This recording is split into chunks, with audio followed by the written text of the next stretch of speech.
शराबी पति अपनी पत्नी कविता से झगड़ा करके उसे घर से बाहर निकाल देता है। बेचारी कविता के पास रहने का कोई ठिकाना नहीं होता। खाने के पैसे न होने के कारण वो सड़क पर बैठकर भीख मांगने लगती है। रात हो जाती है तो कविता थक कर एक पिकअप वैन में जाकर सो जाती है। सुबह होती है। भूख से बेहाल कविता कचरे के ढेर में खाना ढूंढने लगती है।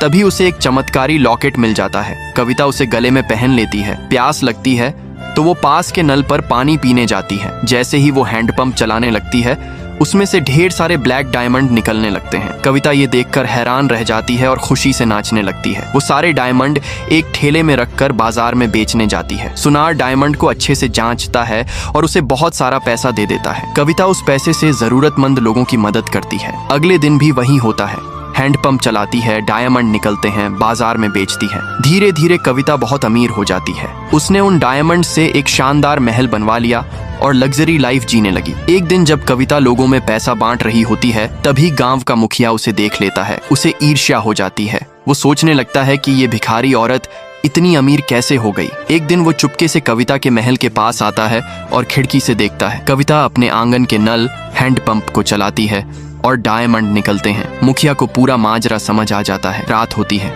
कविता आराम से सो रही होती है। मुखिया रात को चुपके से उसके घर में घुस जाता है और नल को चुराने की कोशिश करता है। तभी उसके हाथ से एक रिंच गिर जाता है। कविता की नींद खुल जाती है। वो उठकर देखती है तो मुखिया डर कर भाग जाता है। कविता को शक हो जाता है। वो फैसला करती है कि अब चौकीदार रखेगी। वो न्यूज़पेपर छपवा देती है। चौकीदार की जरूरत है, उचित सैलरी मिलेगी। थोड़ी देर बाद कविता का शराबी पति, जिसके पास अब पैसे खत्म हो चुके थे, वो न्यूज़पेपर को पढ़ता है और महल के पास पहुंच जाता है। दरवाजे पर खड़ा अपनी ही पत्नी को देख के हैरान होने लगता है। वो अपने पत्नी से पूछने लगता है, तू इतनी अमीर कैसे हो गई?